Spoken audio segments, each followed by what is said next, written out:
He opened the security app expecting routine footage. That's why what filled the screen didn't make sense at first. The wheelchair sat empty in the corner. The walker leaned and used against the wall. And his mother, the woman 3 neurologists swore would never stand again, was on her feet. Trembling. Reaching. Moving forward one impossible step at a time. Aaron's phone slipped from his hands and hit the marble floor. His knees buckled. His throat closed. Everything he'd buried for 12 months, the grief, the fear, the refusal to believe anything good could happen, came flooding back in a single, devastating wave. Because miracles don't send announcements. They don't wait for permission. They happen in the middle of the night, in rooms you've stopped entering, through people you've stopped seeing. And sometimes, they force you to confront the one thing you've been running from all along. The possibility that you gave up too soon. But before we dive in, don't just watch, please hit the subscribe button. I'm still fighting my way to our first 1,000 subscribers, and every single click truly keeps this channel alive. And tell me in the comment where in the world you are watching from. Your support inspires us to keep creating more emotional stories of resilience, healing and kindness. Aaron Adam didn't sleep anymore. Not really. At 3 in the morning, he sat in his home office overlooking Pine Lake, 6 monitors glowing blue in the darkness. Each screen showed a different room in his Sammamish estate. Hallway. Kitchen. Living room. Sunroom. His mother's bedroom. The guest suite. He scrolled through the last 8 hours of footage at double speed, watching shadows move across empty floors. Nothing unusual. Good. That's what safety looked like now. Predictable. Controlled. Documented. 42 years old, and this was what remained, a 10,000 square foot house that felt like a vault, a cybersecurity company worth $30 million, and a mother who hadn't spoken his name in 6 months. Aaron knew exactly when things fell apart. He was 16 when his father walked out. No note. No explanation. Just empty bank accounts and a forwarded voicemail from a woman in Portland his mother had never heard of. The house in Tacoma went into foreclosure 4 months later. His mother worked double shifts at a nursing home just to keep the lights on. Aaron learned early, people leave. People lie. People take what isn't theirs and sleep fine afterward. So he built systems. He graduated top of his class at University of Washington. Started his company at 25. Made his first million at 29. Bought his mother a condo in Bellevue at 31, somewhere safe, somewhere she'd never have to worry about money again. Then came the business partners who stole his intellectual property and sold it to a competitor in Singapore. Then the fiancé who leaked details of his mental health struggles to a tech blog during their breakup, turning his private pain into public entertainment. Each betrayal carved the same lesson deeper. If you don't watch, you lose. So when his mother collapsed in her condo kitchen last April, when the stroke left her partially paralyzed, cognitively fragmented, unable to form complete sentences, Aaron didn't hesitate. He moved her into his estate within a week. Hired round-the-clock nursing care through the most reputable agency in King County. Installed cameras in every shared space. He told himself it was for her safety. So he could monitor her care remotely. So nothing would slip through the cracks. But standing here now, watching recorded footage of his mother staring blankly at a television she wasn't actually seeing, Aaron knew the truth. The cameras weren't about protecting her. They were about not having to be in the room. The neurologist's voice still echoed in his memory from that first consultation. At her age, with this level of damage, recovery will be extremely limited. Focus on comfort. Make the time she has left as peaceful as possible. Aaron had nodded. Shook the doctor's hand.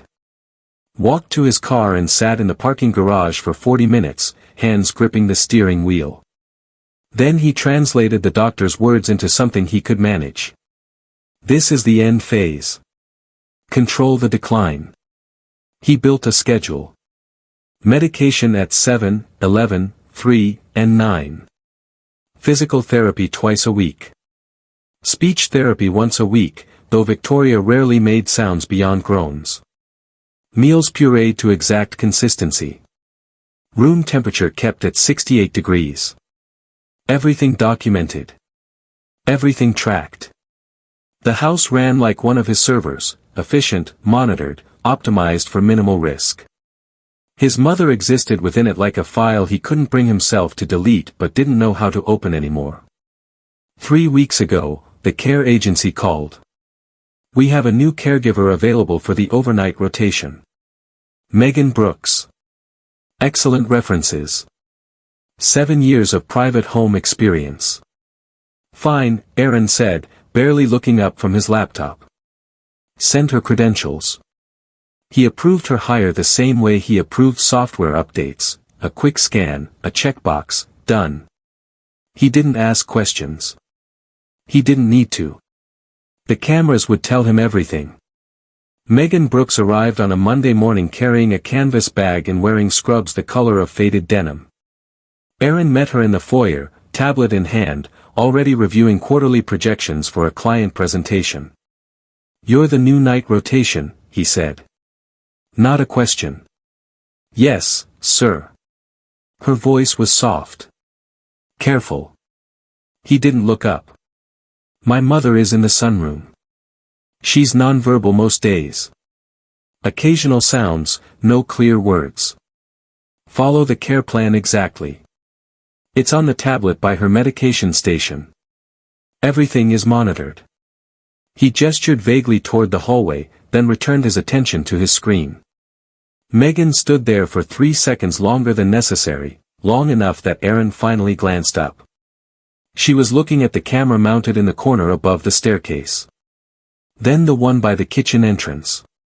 Then the one near the sunroom door. Her expression didn't change. She just nodded once and walked toward the back of the house. Aaron watched her go, then pulled up the security app on his phone. He told himself it was routine. Just making sure the new hire understood the layout. But he kept the app open for the next 20 minutes, watching Megan introduce herself to Victoria in the sunroom. His mother sat slumped in her wheelchair, face turned toward the window overlooking the lake. She didn't acknowledge Megan's presence. Didn't turn her head. Didn't blink. Megan knelt down beside the wheelchair, not in front of it, not hovering, but beside it, at Victoria's eye level. She didn't say anything at first. Just knelt there. 30 seconds passed. A minute. 2. Aaron frowned. This wasn't in the protocol. Introduction should take 90 seconds, then proceed to vital signs check. Finally, Megan spoke. "My name's Megan. I'm going to be here with you at night. I'm not going to rush you. I'm not going to talk over you. And I'm not going to pretend I know what you're feeling." Victoria's face remained blank. Megan stayed where she was. "I'm just going to be here," she said quietly. "That's all." Aaron closed the app and set his phone down harder than intended. By the end of the first week, Aaron had compiled a mental list of concerns. Megan took too long with everything. Feeding sessions that should take 15 minutes stretched to 40. She spooned broth slowly, waited between each bite, narrated what she was doing in a low, steady voice even though Victoria never responded. She repositioned the wheelchair 3 times a day, not according to the physical therapy schedule, but seemingly at random. Sometimes facing the lake. Sometimes facing the bookshelf. Once, inexplicably, facing the piano no one had touched in over a year. She brought items that weren't on the approved list. A small Bluetooth speaker that played old jazz. A hairbrush that clearly wasn't from the medical supply catalog. A shoebox filled with photographs Aaron didn't recognize. He typed an email to the agency twice, caregiver not adhering to established protocols. Both times, he deleted it before sending. Because something else was happening, too. Something he couldn't quite categorize. His mother's vitals were stable. Better than stable, her blood pressure had dropped 5 points. Her sleep patterns had regulated. The tremors in her left hand had decreased. The metrics were improving. So Aaron kept watching. Late at night, when the rest of the house was dark, he'd pull up the recorded footage and scrub through the day. Fast-forwarding through most of it, slowing down when something caught his attention. Megan sitting on the floor beside Victoria's wheelchair, holding up a photograph. Megan brushing his mother's hair with long, patient strokes. Megan waiting, sometimes 3, 4, 5 minutes, for responses that never came. It made no sense. None of it followed best practices. But Aaron couldn't stop watching. Have you ever built walls so high to keep pain out that you forgot what it felt like to let someone in? Sometimes the people who change us most are the ones we almost didn't notice. If that's ever been true for you, this story will stay with you long after it ends. Week 2 started with a violation. Aaron was reviewing overnight footage during his morning coffee when he noticed the timestamp on the feeding session, 6:47 a.m. to 7:34 a.m. 47 minutes. The protocol specified 15 minutes maximum. 20 if the patient showed difficulty swallowing. He rewound to the beginning of the segment. Megan sat across from Victoria at the small table in the sunroom, a bowl of oatmeal between them. But she wasn't feeding her yet. She was just sitting there, hands folded, waiting. Victoria stared past her at nothing. 3 minutes passed in silence. Then Megan spoke, "I'm not going to rush you this morning. We have time." She picked up the spoon. Lifted it halfway to Victoria's mouth. Stopped. "You know what I think?" Megan said quietly. "I think you're tired of people deciding when you're ready. So today, you tell me. When you want a bite, you look at the spoon. Take your time." Aaron's jaw tightened. This wasn't therapy. This was wishful thinking. But he kept watching. 40 seconds later, Victoria's eyes shifted. Just barely. A fractional movement toward the spoon. Megan smiled and brought it to her lips. Victoria ate. They continued like that, slow, patient, with long pauses between each bite. Victoria's eyes would drift away, then come back. Megan never forced it. Never rushed. Aaron replayed the moment 3 times. Eye movement could mean anything. Reflex. Coincidence. It didn't mean his mother was making choices. He closed the app and tried to focus on work. That afternoon, the physical therapist called. "Mr. Adam, I wanted to flag something. Your mother's caregiver has been adjusting the therapy routine." "Adjusting how?" "She's skipping some of the prescribed exercises and substituting activities that aren't in the plan. Yesterday she had your mother at the piano instead of doing resistance band work." Aaron's hand tightened around his phone. "The piano." "Yes. I tried to redirect, but Ms. Brooks was insistent that your mother was responding to the music. I just wanted you to be aware." "Thank you. I'll address it."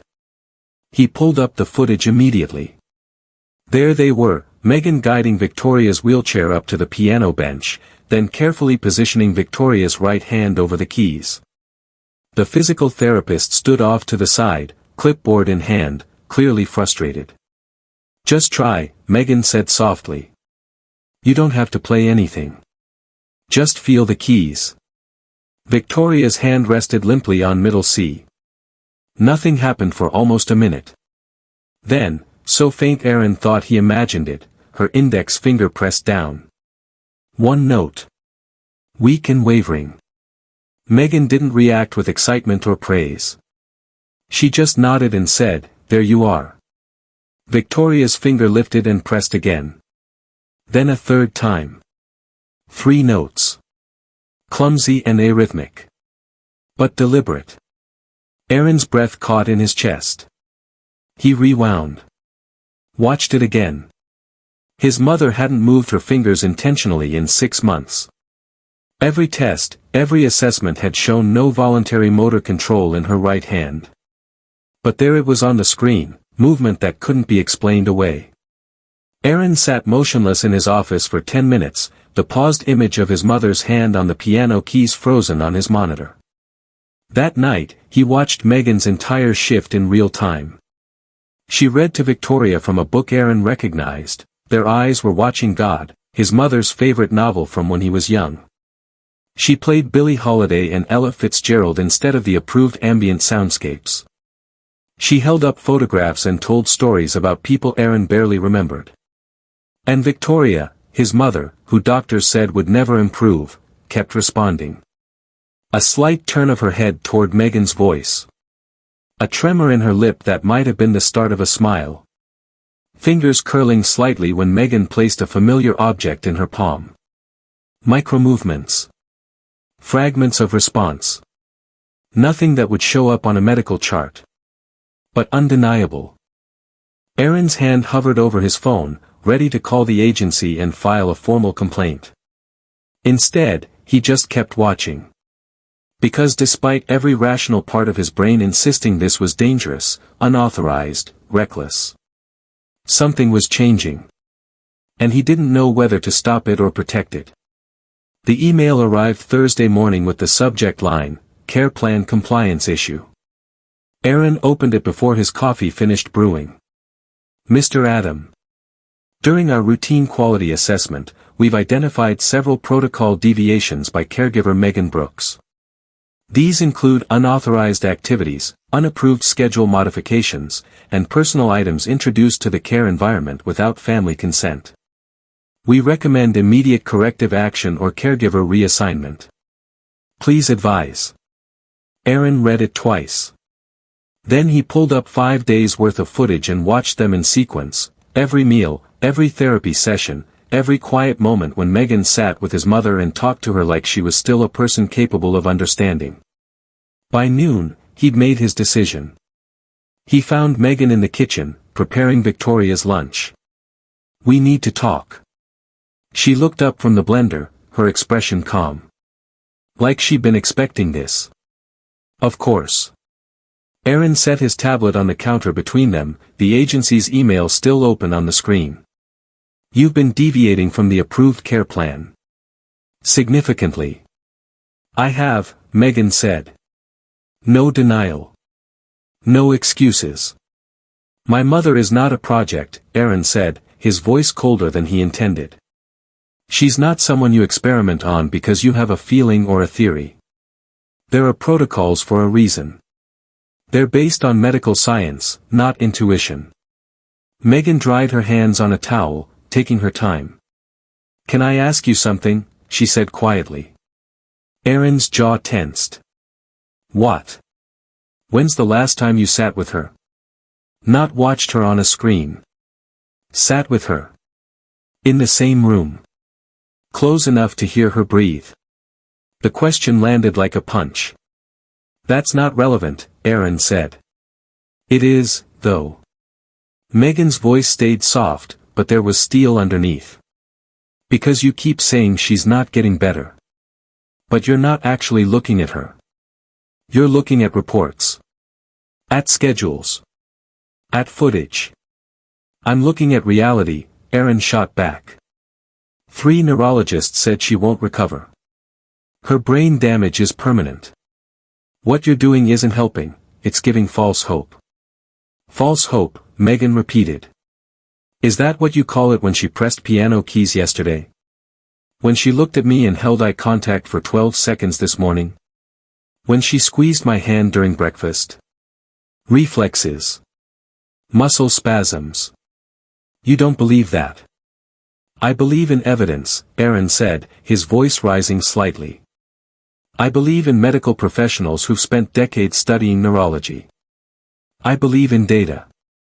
Not wishful thinking. Megan was quiet for a moment.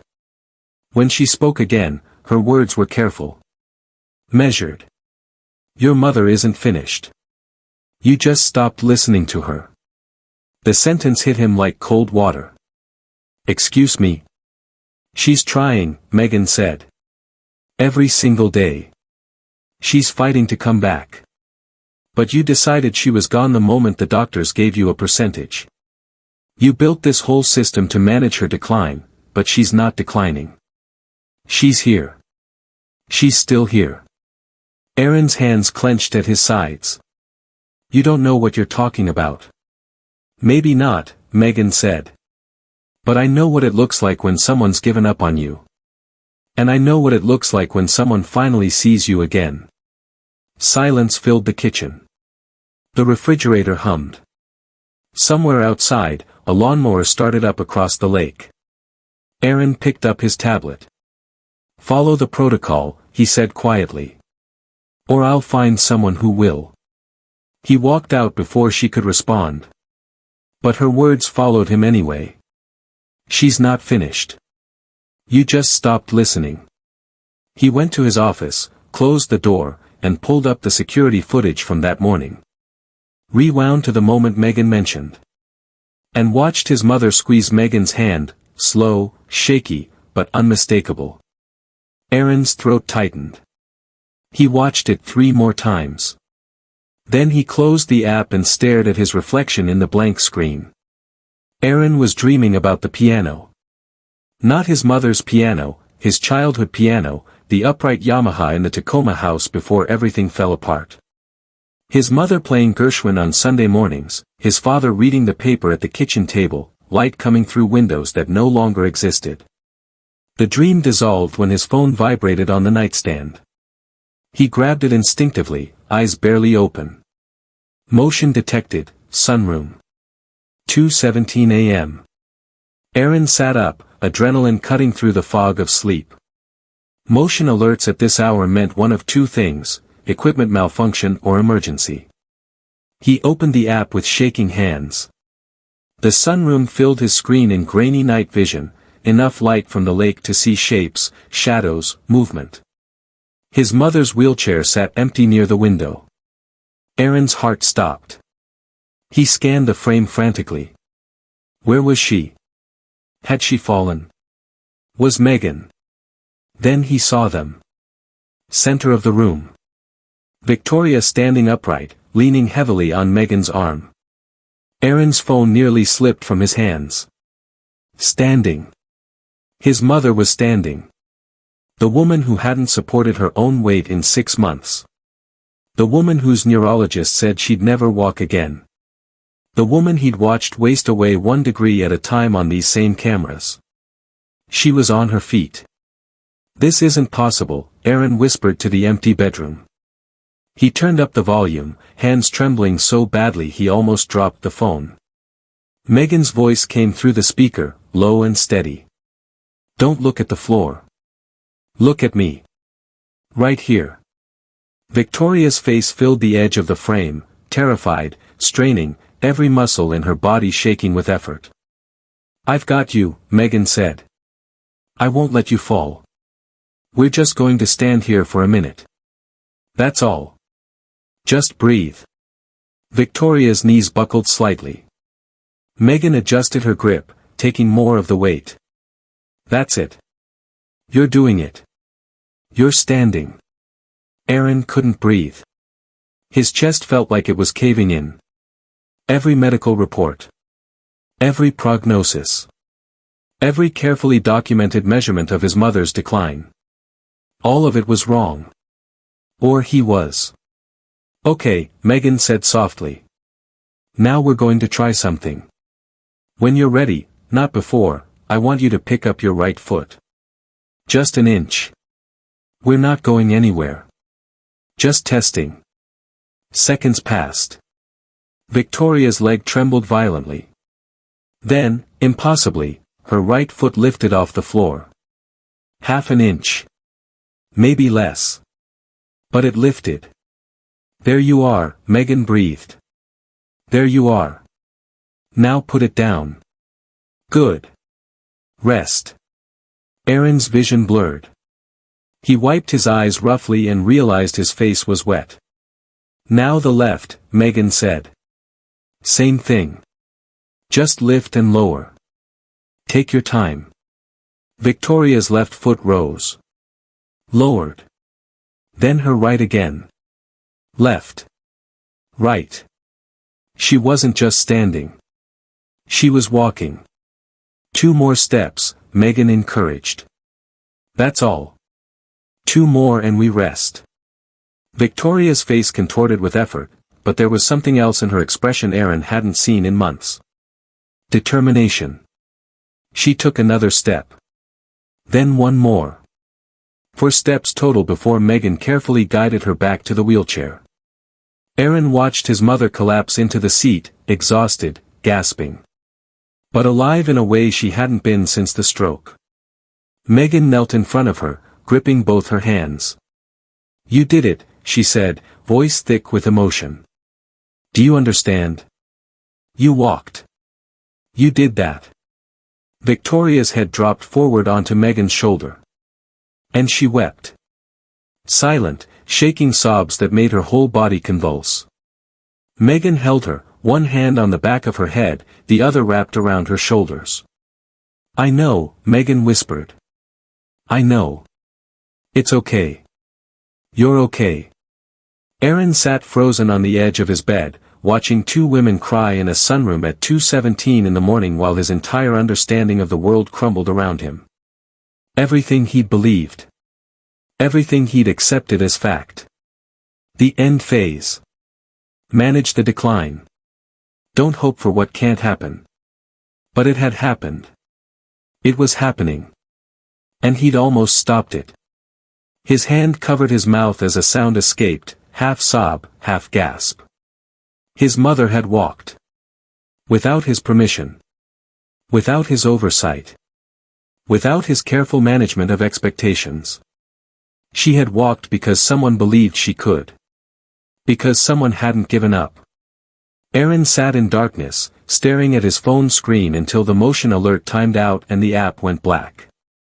His reflection stared back at him from the dead screen. And for the first time in 12 months, he didn't recognize the man looking back. When was the last time you witnessed something you thought was impossible?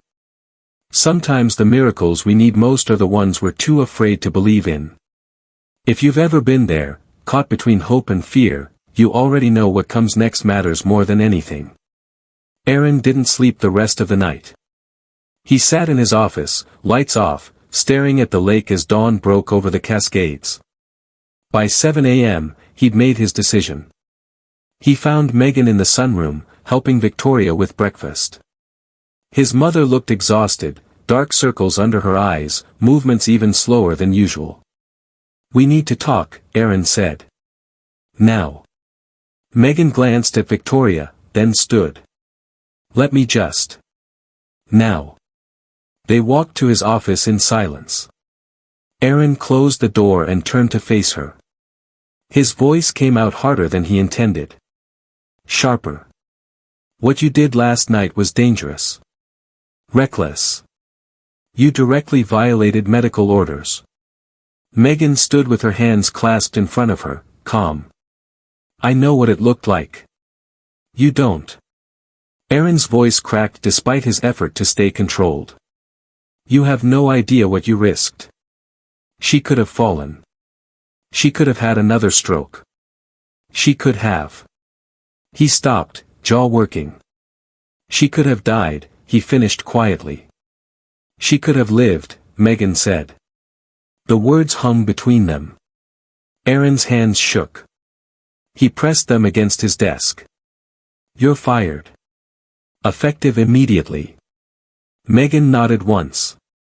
Like she'd known this was coming from the moment she'd helped Victoria stand. "I understand. Do you?"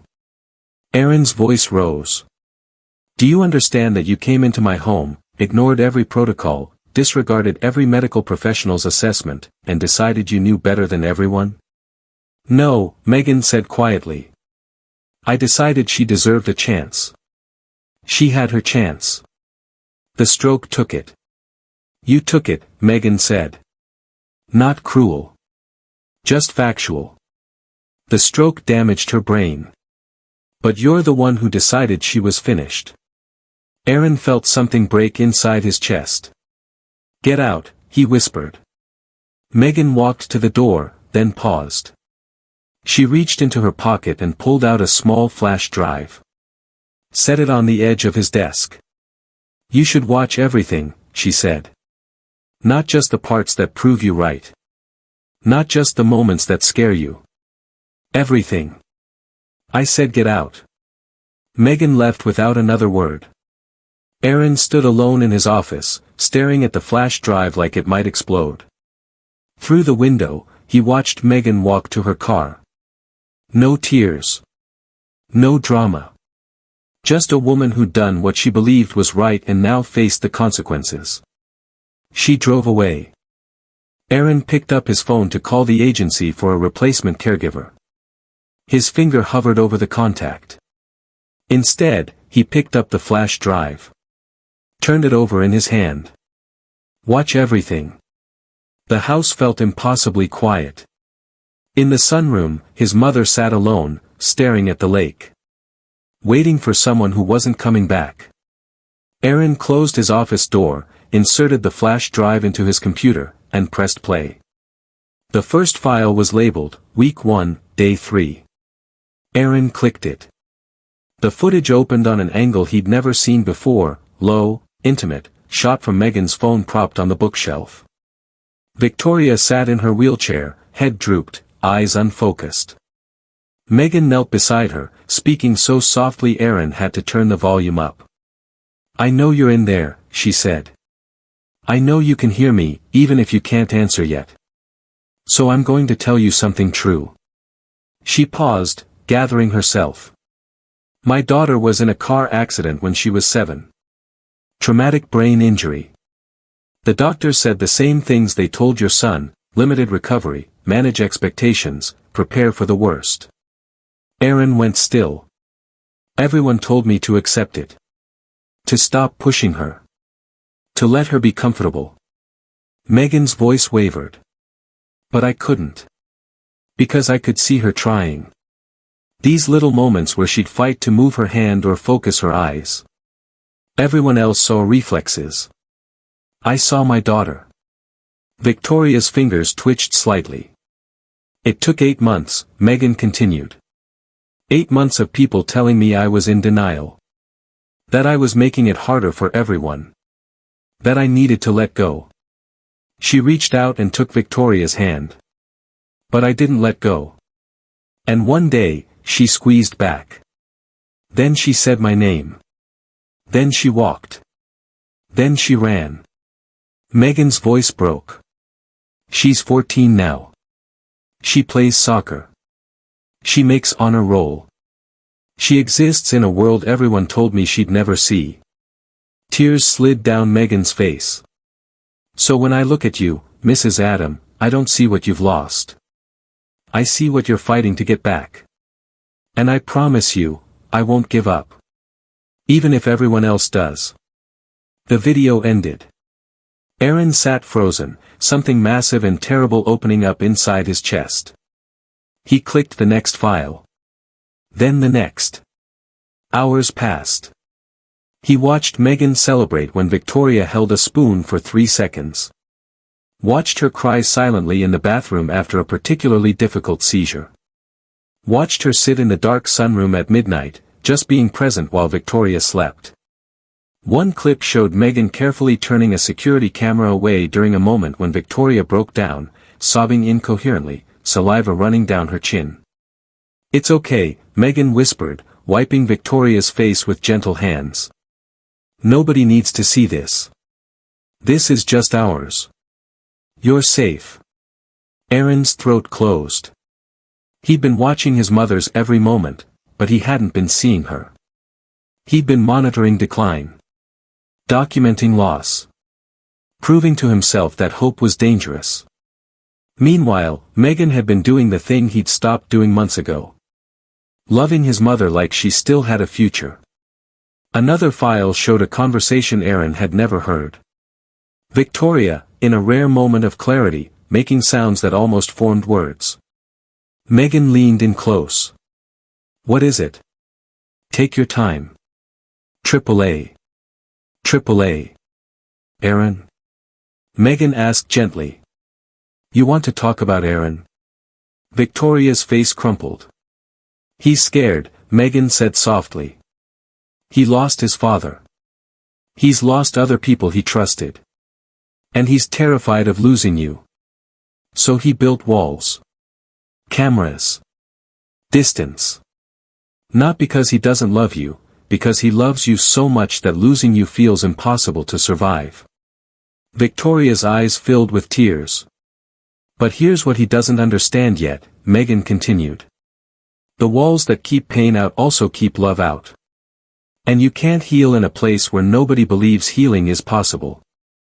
She squeezed Victoria's hand. We're going to show him, Megan whispered.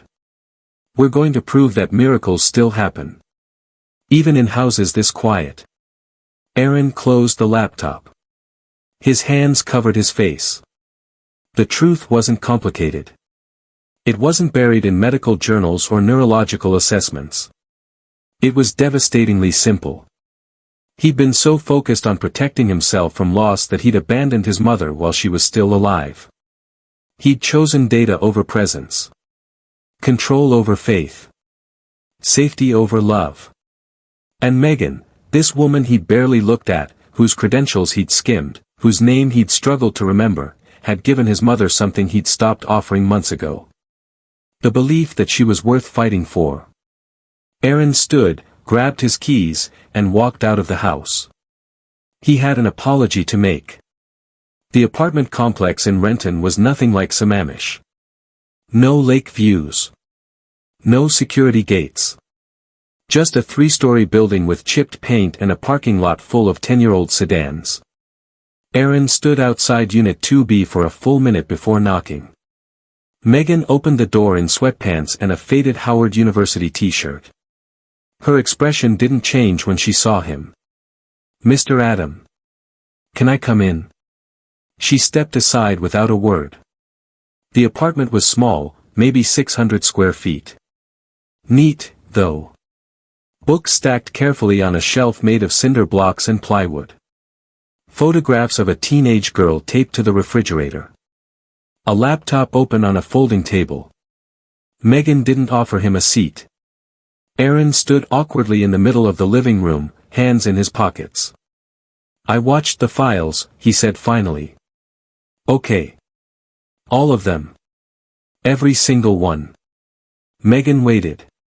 Aaron's throat felt tight. I need to ask you something. And I need you to be honest. Always am. Why didn't you give up? His voice cracked. When I ignored you. When I threatened you. When every piece of evidence said you were wrong, why didn't you just follow the protocol and collect your paycheck? Megan was quiet for a long moment. When she spoke, her voice was soft but steady. Because someone once waited for me when I couldn't speak for myself. Aaron's eyes burned. After my daughter's accident, I fell apart, Megan continued. Couldn't work. Could barely get out of bed. My sister took care of both of us for almost a year. Everyone told her she was enabling me. That she needed to give me tough love. She looked at him directly. But she didn't. She just stayed. She believed I'd come back when I was ready. And eventually, I did. Megan's voice softened. Your mother needed someone to stay. That's all. Aaron's composure finally broke. I gave up on her, he whispered. I watched her every day and I still gave up. You were protecting yourself. That's different than not loving her. Is it? Yes, Megan said firmly. But now you have a choice. You can keep protecting yourself. Or you can take the risk. Aaron wiped his face roughly. I need you to come back, he said. Not for me. For her. Please. What's changed? Everything. Nothing. Aaron exhaled shakily. I can't promise I won't be afraid. I can't promise I'll do this perfectly. But I can promise I'll try. I'll show up. I'll be in the room. I'll. His voice broke completely. I'll believe in her again. Megan studied him for a long moment. Then she nodded once. I start back Monday. Relief flooded through Aaron's body so forcefully he had to sit down on her worn couch. Thank you, he managed. One condition, Megan said. Anything. Half the cameras come down. And the ones that stay? You turn them off during her private moments. She deserves dignity more than you deserve certainty. Aaron nodded immediately. Done. Megan extended her hand. Aaron shook it, holding on a moment longer than necessary. I'm sorry, he said quietly. For all of it. Tell her, Megan replied. Not me. Aaron drove home slowly, letting the weight of the past 24 hours settle into his bones. When he arrived, he walked straight to the sunroom. His mother sat by the window, same position as always. But this time, Aaron didn't watch from another room. He pulled up a chair. Sat down beside her. And took her hand. Mom, he said quietly. I'm here. I'm really here now. Victoria's fingers twitched in his palm. Then, slowly, shakily, they squeezed back. 6 months later, the Sammamish Community Center buzzed with the low hum of conversation. Folding chairs filled the small meeting room, maybe 40 people, locals mostly, drawn by a flyer promising stories of recovery and hope. Aaron sat in the back row, palms sweating. Megan stood at the side of the small stage, arms crossed, watching the crowd filter in. And at the podium, gripping it with both hands for support, stood Victoria Adam. No wheelchair. No walker. Just his mother, standing on her own 2 feet. The room gradually quieted. Victoria looked down at the index cards in her shaking hands, then set them aside. When she spoke, her voice was soft. Careful. Each word required visible effort. My name is Victoria. 8 months ago, I had a stroke. The doctor said I'd never walk again. Never speak clearly. Never, she paused, swallowing hard. Never be myself again. Aaron's chest tightened. They were wrong, Victoria continued. But they weren't lying. They told the truth as they understood it. Based on data. Statistics. Medical evidence. She gripped the podium harder. What they couldn't measure was this. Victoria lifted one hand and placed it over her heart. They couldn't measure stubbornness. Or love. Or the fact that I wasn't ready to be finished. A few people in the audience nodded. But I also couldn't do it alone, Victoria said, her gaze finding Megan. This young woman gave me something I'd lost. Not movement. Not speech. She gave me back my belief that I was still worth fighting for. Megan's eyes glistened but she didn't look away. And she gave me back something even more important. Victoria's voice wavered as she looked directly at Aaron. She gave me back my son. Aaron's vision blurred. Because somewhere along the way, Victoria continued, my stroke didn't just hurt me. It hurt him. It convinced him that love meant watching from a distance. That caring meant controlling. That hope was the same thing as denial. The room was absolutely silent. So this isn't just my recovery, Victoria said firmly, each word stronger than the last. This is ours. Mine and his. Because we both came back from different kinds of paralysis. She stepped away from the podium, carefully, slowly, but unaided. Megan moved closer, ready to help if needed. Victoria waved her off gently and walked 4 steps to the edge of the stage. Miracles don't look like you expect, she said. They don't arrive with trumpets. They happen in the middle of ordinary nights. Through ordinary people who refuse to accept what everyone else calls impossible. She looked out at the crowd. So if you're waiting for permission to hope, this is it. If you're waiting for proof that fighting matters, you're looking at it. And if you're watching someone you love from behind walls because you're too afraid to get close. Her voice broke. Come closer. While there's still time. The room erupted in applause. Aaron stood, tears streaming down his face, clapping until his hands hurt. Later, at the house overlooking Pine Lake, the three of them sat in the sunroom as twilight settled over the water. Victoria played simple melodies on the piano, halting, imperfect, but unmistakably intentional. Megan sat nearby with a book, occasionally looking up to smile. And Aaron stood at the window, watching his mother's reflection in the glass. Half the cameras were gone. The rest had been off for months. He didn't need them anymore. Because he'd finally learned the difference between watching someone and seeing them. Between managing decline and believing in possibility. Between the safety of control and the risk of love. The house overlooking Pine Lake had been quiet for so long. But now, with music drifting through open windows, with laughter replacing the hum of surveillance equipment, with presence instead of distance. It finally felt like home. What would change in your life if you chose presence over protection?